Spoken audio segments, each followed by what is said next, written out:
Hi everyone, and welcome to the Latte Lounge. Tonight we're kicking off our Let's Get Intimate month with a series of live events in partnership with Sylk Natural lubricant. Sylk is an intimate plant-based lubricant that provides immediate and long-lasting relief from vaginal dryness. It's a water-based soluble pH-friendly gel that is kind and sensitive to tissues and NHS approved. Each week we'll be talking all about midlife sex, love and relationships and women's health in midlife, menopause and beyond. And tonight we're going to be focusing on the often taboo subject of vaginal dryness, or as some people call it, vaginal atrophy, and how it can affect women's sex lives during the perimenopause and menopause years in particular. So we're going to be here for around half an hour, and I'll be answering some questions at the end too.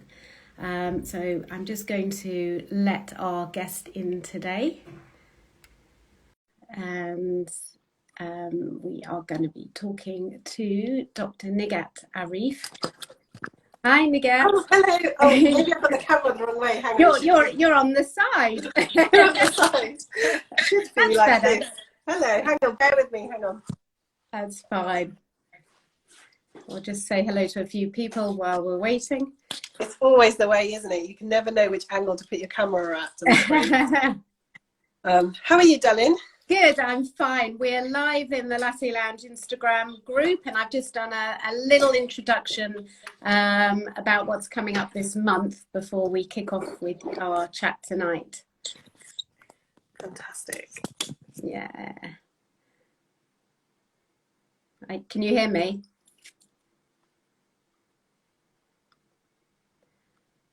Oh, I think we've lost Nighat. I'm going to say hello to a few people. I think there might be a Wi-Fi problem. Well, while we're waiting for Nighat to sort out the Wi-Fi, I'm going to give everyone a little bit of information about her and obviously what we're going to be talking about tonight. So Dr. Arif is a GP specialising in women's health. And you might also recognise her from her weekly appearances as the resident GP on BBC Breakfast and from ITV's This Morning. We're going to let her in again.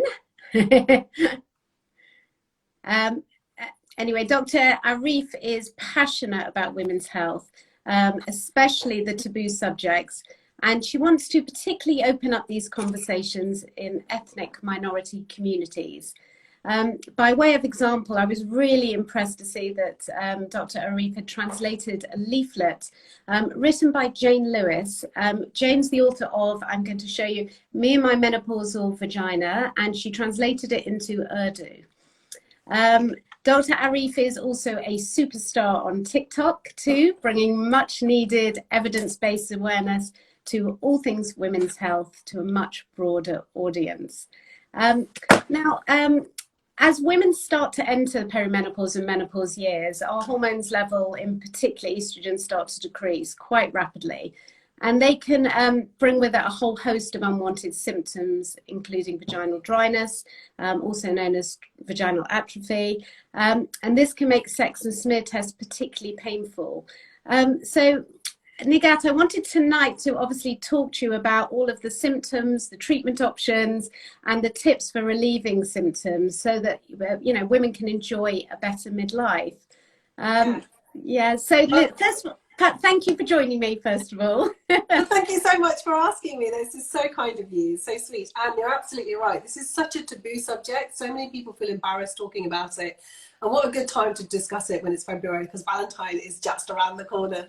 But actually, it's a serious topic as well, because it does blight so many women's life. I mean, my clinics, my NHS clinics are full of them. So I'm an NHS practicing GP. I will give you information that I can endorse only on the NHS, so bear with me. I will talk about some private things as well, and I think that's really important that there are other options available other than the NHS. But I know that Jane Lewis, as you said earlier, the wonderful author of Me and My Menopausal Vagina, Diane Dansbrick, Dr. Louise Newson, that we're campaigning, and you, Katie, as well, massive fan of your work, because we're campaigning really hard to change the view of how menopausal care is, especially because midlife is suddenly always been a bit of a turn off in conversation. Nobody likes to talk about aging. Nobody wants to say that they're getting older, but it's going to happen to all of us, and we should be doing it with so much more fun. And what could be more fun than having an active sex life? Because that is really important for our physical and mental health. Absolutely. I mean, the thing I found most shocking was that I think it was something you said actually on your Instagram, that something like 70% of women suffer, but only about 7% of women actually go and seek help, which is just, you know, it's really awful. I mean, I can understand what, you know, why it's sort of taboo and women are so embarrassed, but let's sort of rewind a little bit. First of all, do you want to just start off telling everyone a little bit about what happens to our bodies? I mean, it's usually after about 40, although some women, you know, do go through even earlier menopause, but what happens to our hormones and why does that affect us in this way? Yeah. I'm going to keep things really simple for everyone that's listening. So firstly, we actually don't know the dates of ages. So I like to throw age out the window slightly. Yeah. It's all about what symptoms you're experiencing. So it's really important to understand the categories of your symptoms.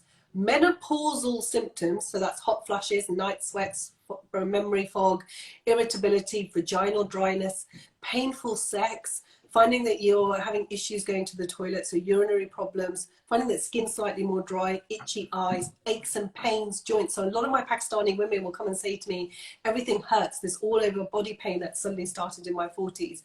They're known as menopausal symptoms.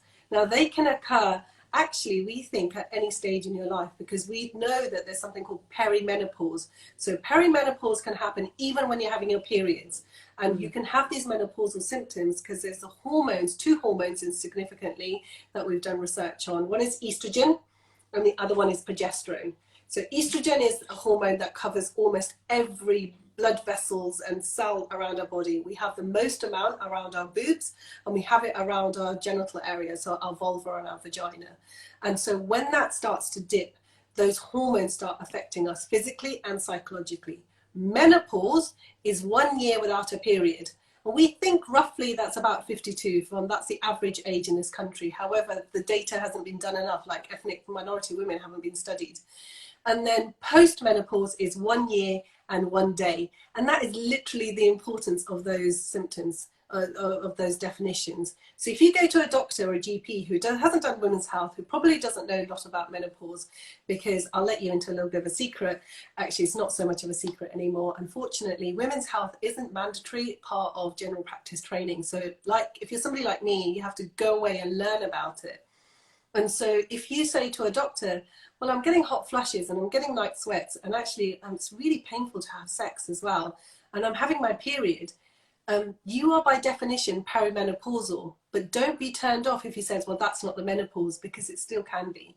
Mm-hmm. Now, there's something known as primary ovarian insufficiency. That can happen, the youngest in this country is 15, so that can happen much younger. And you can, again, have menopausal symptoms. And then there's also something known as surgical menopause. So that's when you've had your uterus or your womb removed for whatever reason. You might or might not have your ovaries removed as well.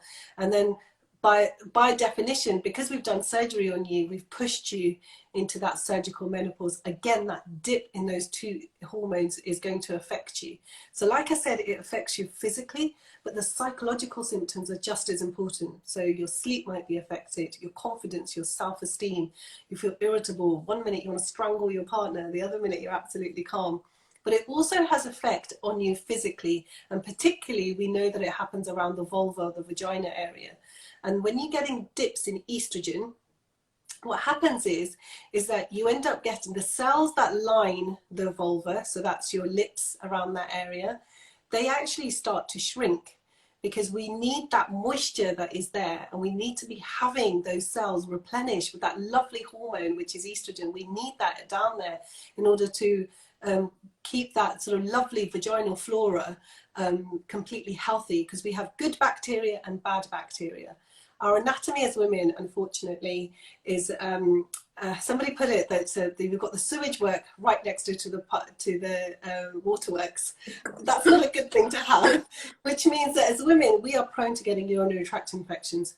So if you imagine, if the estrogen is dipped around your vulva and your vagina, your cells are shrinking, so you've got that shrinkage, Having intercourse, penetrative sex is going to be painful. Having a smear is going to be even more painful, and it puts women off, which actually is a massive concern, because then we're missing cases of, well, cervical cancer, aren't we? Yeah. And then also you're not getting that lubrication, that barrier, that protection barrier from your back passage, your perineum area into the front passage. So women come back to me or another doctor or other GPs going, I'm in my 40s and this is my 3rd urinary tract infection I've had. Well, actually, it's not really a urinary tract infection. We should be thinking about vaginal atrophy. Right. And obviously there are some women, you know, choose to go down the HRT route. Other women choose to do it naturally, and whichever, you know, people choose, that's absolutely fine. But you know, for women who are on HRT, we often hear a lot of women say it doesn't help. You know, the estrogen doesn't help. You know, in the vagina and the vulva areas. So, you know, why is it, and what can they do to kind of, you know, because there's lots of symptoms, aren't there? There's things like painful sex and burning and itching, and if the estrogen's not getting there, you know, why is that, first of all, and what can actually women do to make it more comfortable?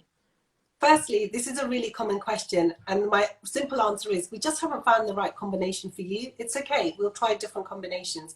And sometimes estrogen alone isn't the answer. Sometimes you need to have systemic estrogen. That means estrogen that's going to work on that area. And then you need to have estrogen that goes through you. So systemic and also topical estrogen. A combination of the two is going to be a good idea. And lubrication, I hate that word, because actually it's not lubrication that you need. What you need is a moisturizer, something that's going to replenish those cells down below. So that's what you need to be looking at. So please don't use Vaseline or Sudocreme or your normal moisturizer that you use for your shoulder. Please never do that, because I've actually had women who've come to see me doing that. And so it's really important that we think about that bit of skin down below as we would do all our other skin. We moisturize our face, don't we, to replenish it and keep it nice and plump. Well, that's a bit of skin as well, and we should be moisturizing down there. And my tip is that actually don't wait till you're going to be perimenopausal or in your 40s. We should be getting in our 30s into that habit. Prepare for this. This is going to come. I'm really sorry, but it is going to come. So start preparing with the right moisturizer that suits you. Unfortunately, not one size fits all. And so do your research around that. There's many that I can recommend. We sometimes prescribe them on the NHS, but going into Boots or Superdrugs, make sure that it's water-based and it's a moisturizer. So coming back to your question, why is that it doesn't work? Well, like I say earlier, not one size fits all. Sometimes we just have to find the right combination. Sometimes it's the moisturizer and the estrogen that we need together. And sometimes actually the third hormone that we haven't even spoken about yet is testosterone. So actually, it's not that it's dry down below, it's because the drive has gone, the libido is affected, and drive is just as important. So brain, you know, sex is in the brain, they say. You've got to be mentally stimulated, so you've got to feel sexy. But actually, when women go through the change, the third hormone that we little talk about is testosterone, mainly because the research isn't done. There's a lot of health inequalities when it comes to women's health, particularly in the midlife. And so testosterone means that having that lifts your energy, lifts your libido. And so enjoying sex is slightly a different experience as well. But it's always really important to keep having those conversations with your doctor. And your doctor should be examining you down below, because there are certain skin conditions that shouldn't be missed. And can we just talk a little bit about those skin conditions? Because obviously, you know, what should women be looking out for in terms, you know, I've been obviously on Instagram now for quite a long time, and there's a lot of talk about, you know, all sorts of, you know, vulva cancer and vaginal cancer, and, you know, is it I can't pronounce it, sclerosis. Lichen, excuse me, yeah. I mean, we our charity partner is the Eva Pill, who you know, do a lot of research into the 5 gynae cancers, and it is important women are aware of the sort of signs and symptoms, and what should they be looking out for in that area. So my first tip, this is like my favorite topic that we're talking about, is please get a mirror and learn what your vulvas look like. I know that sounds like a really banal subject. Most people are still eating supper while they're watching this. I'm so sorry if you're still eating your sandwiches in the evening. But no, this is a serious point, because I'll get women who come to see me and say, well, does this skin look slightly different to you? I, as the doctor, won't know. You need to track your own changes, because if you get to know your vulva really well, then that's fantastic. So what I'm going to do is I'm just going to show you, I'm going to actually use Jane Lewis's leaflet, and I hope this looks all right, but it's really important to know the anatomy. That's the most important thing first. So I hope this comes out okay on the Instagram live. But okay, so up here, this is our clitoris. This is your vulva. This is your perineum down here. So this is your back passage. So this bit here is known as the perineum. And then this is your vagina. Your vagina are the multiple rings on the inside. So if you go to the doctor and say, my vagina is painful, but actually you mean the outside, that's not going to make sense to the doctor. It's really important to know your anatomy. So whatever way you need to find out how you need to learn it, but get a mirror and know what's normal for you. And remember, our vulvas change. Sometimes they can change after various cycles. Sometimes they just change with age and childbirth, child trauma. If any woman that's had children, she'll know that her vulva will not look the same after she's had children. So I blame kids for that. But anyway, so it's really important that we get to know the anatomy. There are certain skin conditions which are not linked to cancer at all. So Katie, you said that really well. Lichen sclerosis, which just basically means dry skin, which is sclerosis, which is red. So dry, itchy skin. Lichen planus, which is dry skin, multiple layers of that skin, but it's white. So planus being white. The reason those things are really important to know is because women suffer with these for years. The way I liken it, it's like having eczema or a horrible form of psoriasis, but it's not really like psoriasis. So it's important to make that distinction. But it's this horrible bit of eczema that happens down below. It causes splitting of the skin, and that skin is so fragile, it's friable. It can cause bleeding. I apologize, my husband's been going through can you not go through the freezer? Problems of actually doing something in the kitchen. Yeah. And the other thing that it can happen is it can cause this soreness and itch. This is easily manageable with really good vaginal moisturizers and also steroids. Now we get really, if you're not a doctor who's used to looking at vulvas and vaginas and also vulval dermatology, then it can get quite scary using something like a moisturizer down below. But there are different kinds of moisturizers. So I tend to use something called Lotraderm, which is a steroid. You can use that between 3 to 6 weeks. So it's not just a short period of time.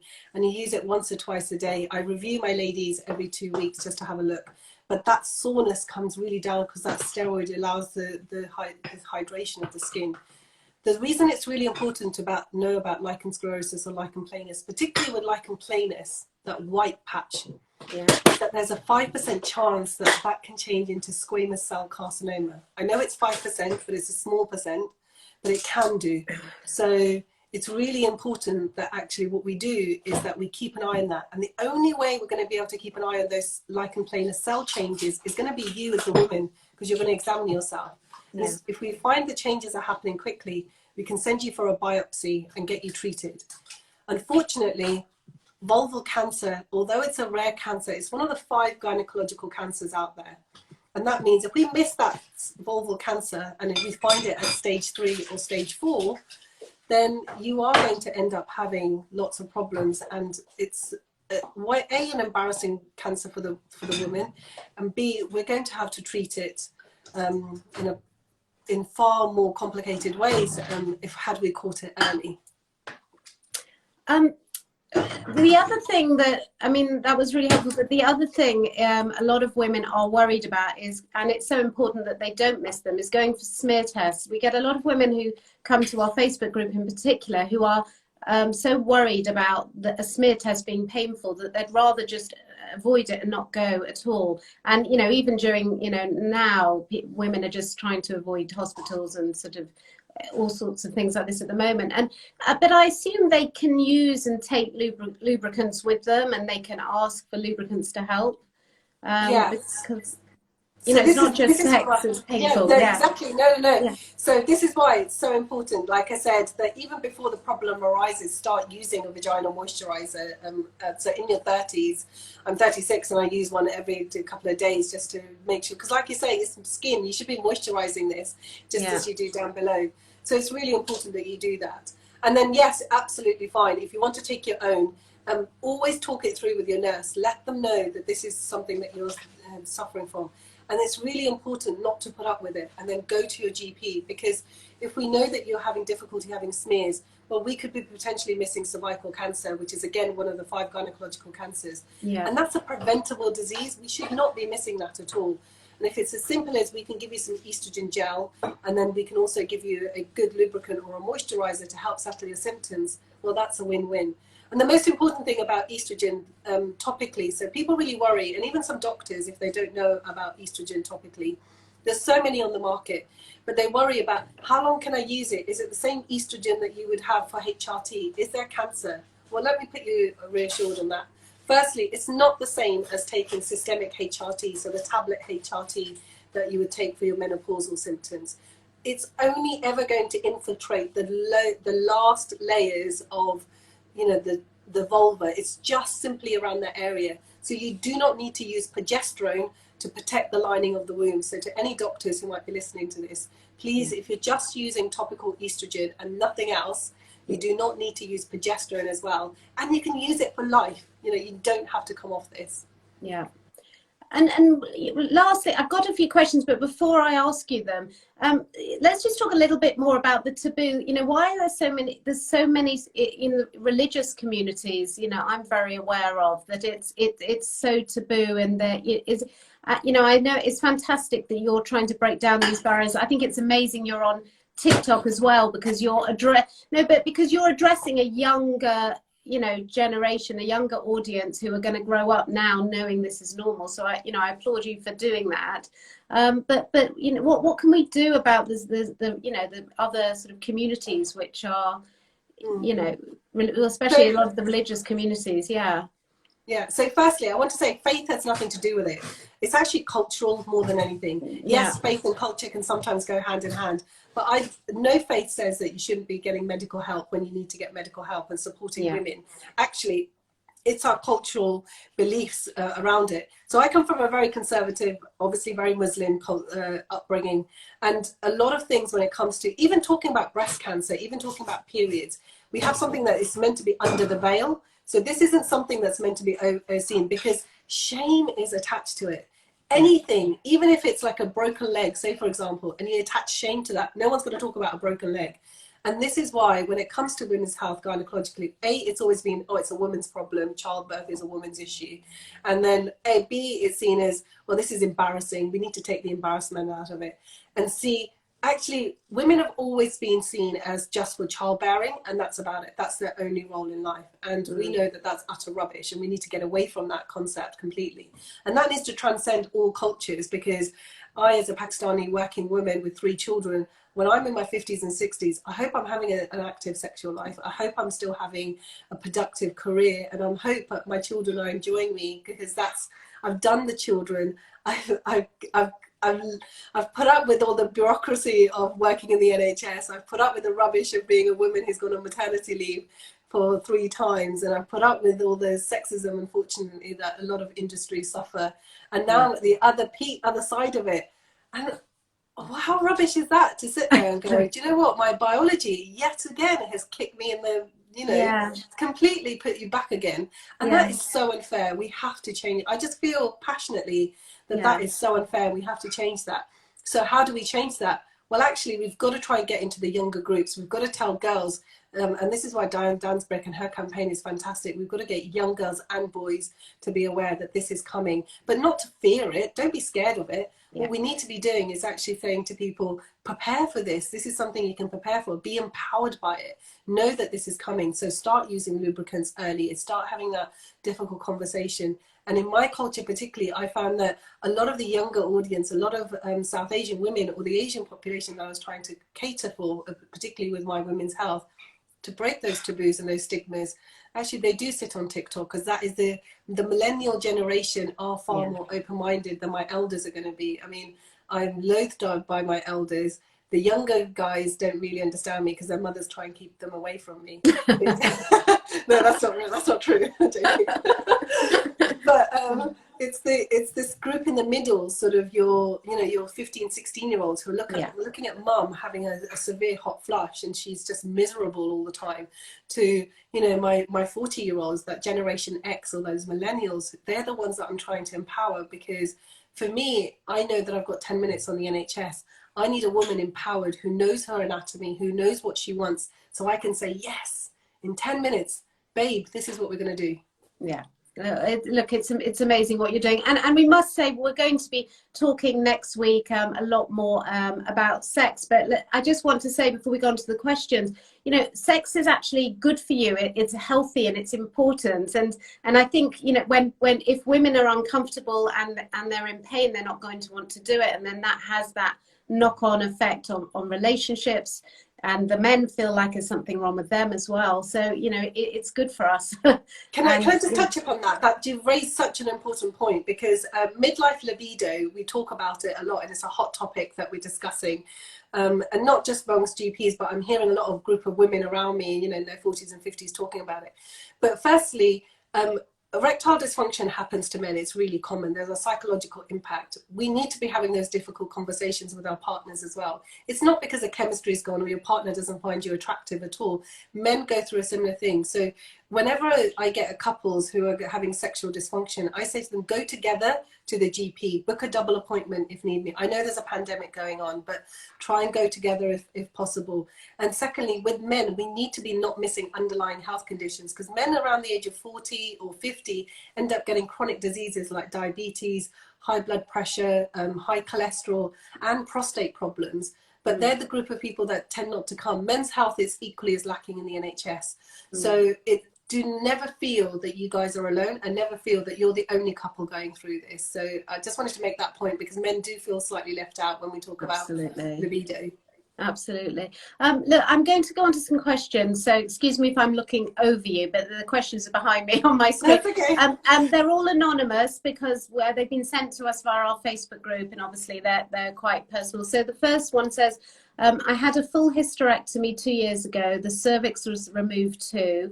I'm on 100 milligrams of estradiol and testosterone, and although my libido is good when I have penetrated sex, I feel like the lining of my vagina has lost any plumpness. My husband says he can feel the difference too. There's no tightness there, but I feel like I've become an 80-year-old woman since the operation. I was fine before the op. I've mentioned this to my gynae and they've put me on Vagifem, but unfortunately this doesn't agree with me. I found it made me very bloated, irritable, and genuinely PMT symptoms. I'm not sure what else I can do. Yeah. So firstly, I'm really sorry that you're going through this. And unfortunately, this is a common thing, because what's happened is that there's a cavity within your abdomen that's not there. So it would have been all pulled up and taut by your womb holding it up, but you've had surgery to have your cervix and your womb removed. So if Vagifem doesn't, so what your gynecologist did was actually the right thing to do. What they're trying to treat is that try and get the estrogen in that local area, again, to make that area nice and plump and the muscles to be tighter. So I have to come back to basics. You're going to hate me for this, whoever asked me this question, because it all comes down to weight management. If you can get your weight as lower down as possible, so that's around your abdomen, then it's going to be better, because those pelvic floor exercises are going to help in order to, just the pelvic floor is going to be better. So it comes back to all of those basics as well. The other thing is that if Vagifem didn't agree with you, that's absolutely fine. Then there are other creams that we can use. So there's Avestin, there's estradiol cream as well. Avestin cream I love, because you put the cream on the inside, you put the cream on the outside as well. And that replenishment of estrogen is going to hopefully over time help with the lining and the tissues down below. Whether it comes back to the tightness that you want, if I'm honest, it might not be, but actually what we should be treating you is for the sexual dysfunction bit. So I would try using a cream rather than a pessary. Okay, and actually the second question is very similar. She's also had a hysterectomy. Would you recommend using a lubricant and Avestin over Vagifem? She's also not keen on the side effects of Vagifem. It hurts internally when she urinates and has suddenly developed pain inside even when walking, and dryness. So similar, but I think obviously pain is something that should be looked at. Yeah. So the reason I get this a lot with Vagifem, because you remember your vagina is sometimes about this big, and obviously when you're having birth, it can get 10 centimeters bigger. Your vagina can dilate to 10 centimeters. it is the most amazing muscle that we have, which actually dilates and shrinks a lot. So if you're getting pain down below, it's because there's vaginal atrophy and you've lost that estrogen down below. So I tend not to go straight for, and this is just experience. This is because I see so many women, and some doctors just don't have that experience, and that comes. Oh, I think we've lost you. Sorry, I think I just had an internet connection. Oh, that's better. Yeah. Yeah. Can you hear me now? Yeah. Can you hear me now? Yeah. So I find that actually what I use is that creams as well. So estrol, Avestin is really great. Ester ring is really great. So these are these rings that you use inside that provide estrogen. So I tend to go for topical creams and then up the dose of those creams for the patient, and then introduce them something like Vagifem, because Vagifem is amazing, but if you use it on something that's already dry, so it's a bit like if your tongue was dry and you just put a tablet on that, that's not going to feel very nice. Yeah. So, but if you've got a lot of lubrication, you've had a swig of water, well, that tablet goes down smoothly. So I use that analogy down below. So I would always start by using creams, and then later on, maybe 6 months, a year down the line, then try a pessary again. But never be put off by pessaries, because do you know what? They're fantastic. Yeah. Okay. Thank you. I've got two more, and then a couple on the actually on Instagram. This lady said, I've been diagnosed with vaginal atrophy. I'm on estrogen gel, progesterone. This has helped with some symptoms, but I still have no libido, brain fog. I get very embarrassed at work mid-sentence, not knowing what's going on. I get very frustrated. I'm also cross that I have to pay for the Australian female version of testosterone and associated blood tests. Any nuggets of what to do? How old is she, sorry?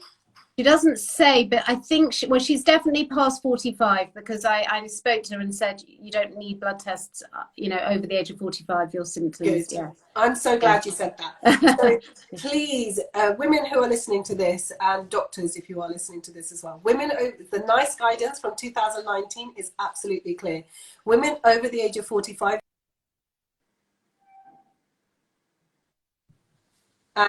and they do not need a blood test at all, and definitely should be needing female hormone tests. There might be other blood tests like a thyroid check or anemia check that you might want to do, because some of the symptoms can overlap there. Women below the age of 45, I sometimes, depending on their symptoms, slightly if I'm unsure, I do a blood test. I check for an FSH or an LH if it's important. If you're having testosterone now, so please, this woman, if you're 48 years old, please do not be paying money for female hormone testing. The other test that sometimes is useful is a testosterone test. The reason being is because unfortunately testosterone isn't licensed on the NHS. Now that doesn't mean it's not safe. It just means that some of the testosterone gels that are out there, the manufacturers haven't really quantified the fact that this can be used for women. Now the reason that is because, as I said right at the start of this talk, women's health is lacking, and the research in testosterone is lacking, because who wants to really care about women's libido? Well, not many people. So unfortunately, when you've got that sort of attitude already from decades on decades, then you are going to be missed in regards to how we can treat you better. So the testosterone that is used is the Australian brand. So this is called Androfem, and this is prescribable, but it's only prescribed in a private prescription. For about 50 mils, it costs between 100 to 150 pounds. So it's not cheap. Unfortunately, we cannot prescribe it on the NHS because of cost, and because the studies don't support testosterone use, because the studies haven't been done. That's really the reason. But I use it a lot for my patients privately who can afford it. It's just unfair, unfortunately, but that's the system. Yeah. So I would say to this woman, firstly, if you're still having hot flushes, memory fog, night sweats, I think it looks like the regime of your HRT needs to be reviewed. And that's the other thing. Women think that the one dose that they put on is the dose for life. That's not true. Actually, the regime, the type of HRT, the way that you take your HRT, when you take your HRT, that all changes. So I tend to do a HRT review for my women once they're stable on the dose. So I review them fairly, every 6 weeks when they start them. Then I review them every sort of 6 months, and then I'll review them a year on. And just every year I check in on them and see how they're doing. And then the testosterone dose, it sounds like that needs adjusting as well slightly, particularly if a libido is affected. So again, We start at the minimum dose and then we titrate up based on your symptoms. So all I would say to this lovely lady is please go back, have a look at your regime of your medicines with your doctor, but don't waste money on expensive blood tests. You don't need them. Yeah, absolutely. Okay, one more up here. I've suffered from vaginal atrophy for several months and have finally plucked up the courage to contact my GP and last November and explain my symptoms. These again include loss of libido. She was prescribed Vagifem, which didn't work, made her nauseous. Now her doctor's changed her prescription to, is it Tibolone or Tibolone? Tibolone. She'd never heard of it. She's done a lot of research, but doesn't know enough about it. She said, what's your view of Tibolone? Okay.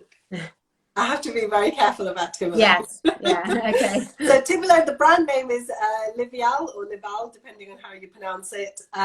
So this is a tablet form. It's a combined HRT. So it's really important to understand, what does that mean when you have combined HRT? It means the estrogen and the progesterone are in one tablet.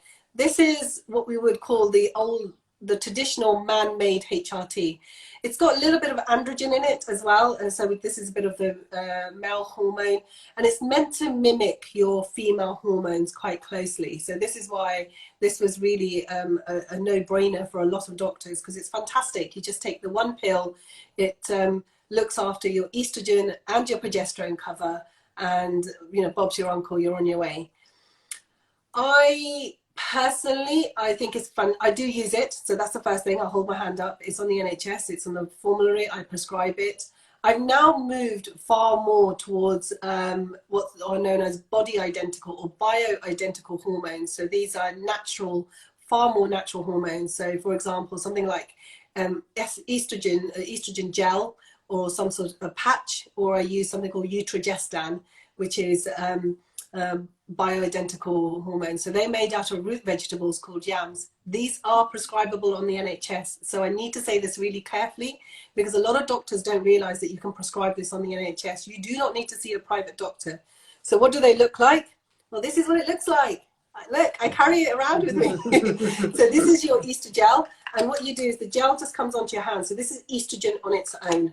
And what you have to do is take progesterone as well. So these are Progesterone. Now, some doctors like to give one, everything together. I, as a doctor, like to give two, because then you can control your estrogen how you want to use it, but you need to have progesterone. So lots of women ask me, why do we need these two hormones? So it's really important to understand this as well. As women, we need two hormones, estrogen and progesterone. Progesterone, we need to have this if you have a womb. So those who have a womb, they need to have progesterone cover. Because when we start giving your body estrogen, suddenly your body goes, oh my God, this is amazing. I love this. But we have estrogen everywhere. The most amount of estrogen receptors we have are in our breasts. Hence why the link between estrogen and breast cancer. But if we can reduce that risk massively if we give estrogen through the skin or as a patch, because it bypasses the liver, which is away from your breasts, and therefore your estrogen receptors are less likely to be stimulated, and also because it mimics your body. So we need to then give you progesterone in order to cover the womb lining as well. And that is really important, because if the lining on the womb becomes thicker and thicker, cell changes can happen. Wherever there's going to be cell changes, the risks of having womb cancer or uterine cancer is higher. So you cannot have estrogen on its own if you have a womb. You have to have progesterone as well. So progesterone can be given in two ways. One is, like I say, capsules, but this is my favorite. Look, I'll show you guys. You can say I love talking about this. It's show and tell time. Look. So this is the coil. This is the Marina coil. Now, I insert coils. They're very easy. I'll hopefully do a video about the coil and how I insert them so you can see how easy it is. But the Marina coil might not be for some, but I think mainly because there's lots of myths around the Marina coil. This is a licensed coil which will have progesterone along the body and along here. This is used as part of HRT. Because it's got progesterone, that's HRT, hormone replacement therapy. It sits in the womb, stops the thickening of the womb from getting up, so it protects you against endometrial cancer. We have a device which is literally that big that protects you against cancer. I mean, how amazing is that? And then also, if you're still having periods, So you haven't actually gone menopause, you haven't come to the menopause yet, which is 1 year without a period. This provides contraception as well, and it controls your bleed. So it does these amazing things in one device. Gives you HRT for 5 years, protects you against womb cancer, and also gives you contraception. So as women, we should really be thinking about this as well. So if you have this in your womb for 5 years, all you need is this topically. That's your HRT done. And so it's really important that women understand all the options that they've got. Tibolone is fantastic and it's great, but that's not the only option that's out there. And again, that comes down to knowing what's out there, knowing what you're entitled to. Now, this is the unfair bit. If you wanted to have a coil for HRT, unfortunately, the NHS doesn't pay for that. It will pay it for contraception and it will pay it for heavy periods. But if you went to your NHS doctor and said, I want, or a sexual health clinic, because that's the other place. So every sexual health clinic will not give it to you as part of hormone replacement therapy. So then it's up to the discretion of the person inserting it, whether they fund it through the NHS by saying this woman needs it for contraception or heavy periods, or whether they say to you, please go and get it privately. And you could be paying up to £200-300 to get this done privately. I think that's really unfair. Yeah, it is. One of the someone I think it's Breda Claire says, what do I do when I have the symptoms of vaginal atrophy and I'm told it isn't vaginal atrophy? And this is so frustrating. Another lady said, why is my GP told me I'm depressed when I know it's perimenopause?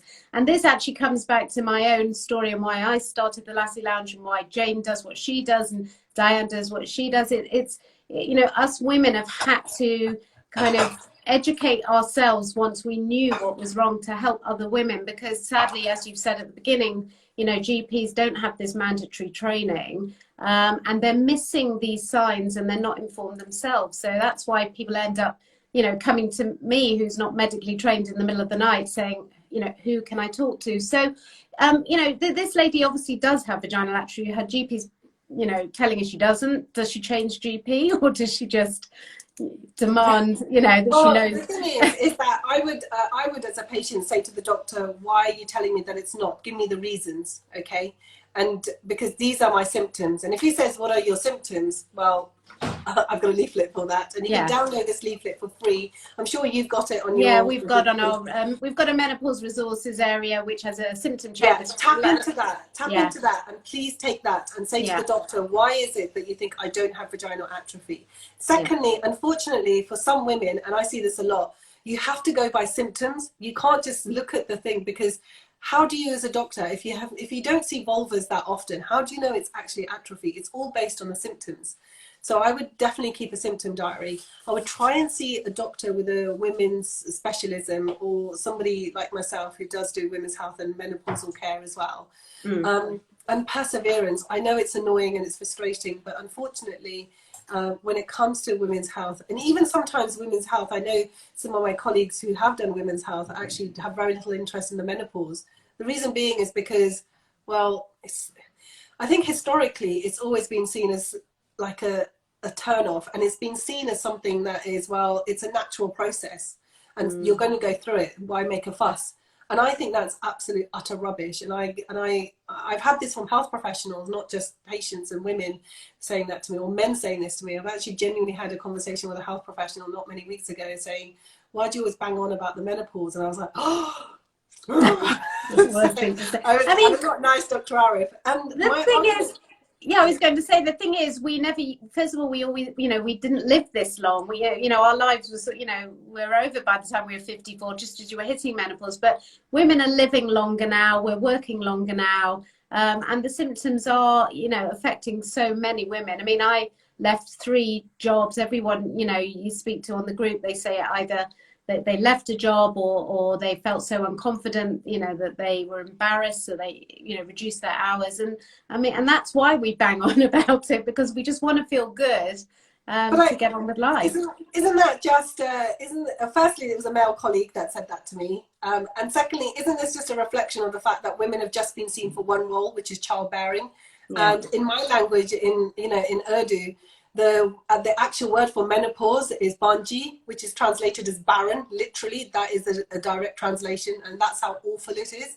And secondly, I think that even when you have groups of women where women don't support women, so within the career ladders, up the, trying to get forward, because every woman's experience is very different. So if you've got a woman that's saying, well, I didn't have that much of a problem because the patriarchy and also the misogyny is so much that you don't want to question it, it's easier to uphold those standards rather than actually question it because you want to get further on in life. I think that's the difficulty that we have. But if you look at all CEO boards, even look at our current government, the Boris government, how many women are actually in really substantial roles? We've seen that successively. And I really do believe that the time has come where we don't let our biology hold us back, because there's genuinely stuff that can be done. Yeah.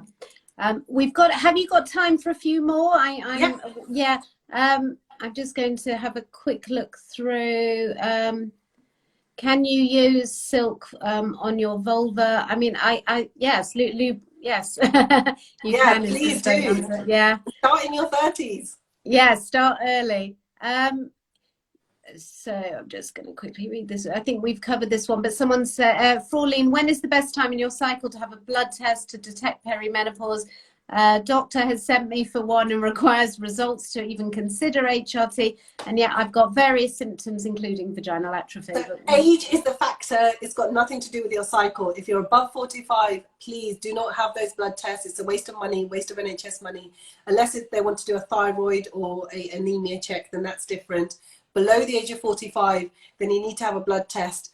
And then even sometimes if the blood test is normal, don't take that, because when you're below the age of 45, it depends where we caught you in those fluctuation of hormones. So I then repeat it in 6 week time. So, Fraulein, you're 41. So have the blood test and then get the doctor to repeat it in 6 weeks time if it's normal. And even if it's normal in 6 weeks time, then say to them, look, these are my menopausal symptoms, Fraulein. Take it back to them, and you have to go by symptoms. It's really important. So if you look at Louise Newson, Dr. Sarah Ball, if you look at Diane Dansbury, if you look at all my colleagues, they will tell you that it's far more important to look at the woman. So my experience has taught me, I will look at the woman first and make sure that I find that the only reason she sat in that chair in front of me is that she's psychologically, physically, or sexually come to the end of her tether. No woman wants to come and see me and tell me that she's getting hot flushes until she really has to. So you have to look at the patient and treat the symptoms, not the numbers on a piece of paper. And Fraulein, you asked me again, at what stage in my cycle? There's no problem with your cycle at all. You can have, it's nothing to do with your cycle. You just go and have the hormone blood test, and then we'll find out. Yeah. Well, look, thank you so much. I know I've kept you, and it's been a really fantastic conversation. And what I'll just say to everyone is, the reason I set up the Latte Lounge was for, because I struggled for 4 years to get the right diagnosis. So I know how everyone's feeling. And, you're all welcome to email me. It's katie@lattelounge.co.uk. And then I will signpost you to we've got some fantastic menopause resources on our website. I can, also signpost you to Diane's, to Dr. Newson, to Nighat's, to Jane. There's, we're just here as a sort of the woman in the middle to support the woman in the middle, and nobody needs to suffer. You just need to find, the right evidence-based information. So, thank you again. And also just wanted to say thank you so much to our sponsor, Sylk. You can get a free sample actually of Sylk on their website, and 30% off products throughout February. Their website is www.sylk.co.uk. And obviously don't forget to follow us on our socials and on Nighat's socials, and you are welcome to email me any questions I didn't get through. I will forward on. So thank you, and thank you so much, Nighat, and I hope your husband enjoyed his meal. Yeah, I mean, he knew I was doing this, but I guess that's the problem of sitting in the kitchen. But honestly, a huge fan of your work, and to all the women out there, please, you're not alone. There's so much stuff that we can do on the NHS. I'm telling you that as an NHS GP. So unfortunately, I don't give personalised medical advice on my social media. I just don't have the time. No. But we've got to stop thinking of menopause as a time that, the curtain's drawn. Actually, I think that's when we should be having the best time of our life. Yeah. So let's start preparing early. Absolutely. And on that subject, next Thursday night in our Facebook group at 7:30, I'll be talking to two fabulous women, Louise from Rejuvate and a lovely lady called Renee, who is a sex educator. And we're going to be talking about the fun things we can do to boost our sex life and to get body confidence. So thank you again, Nighat, and thanks everyone for joining us. Have a really good evening. Bye. Take care. Bye.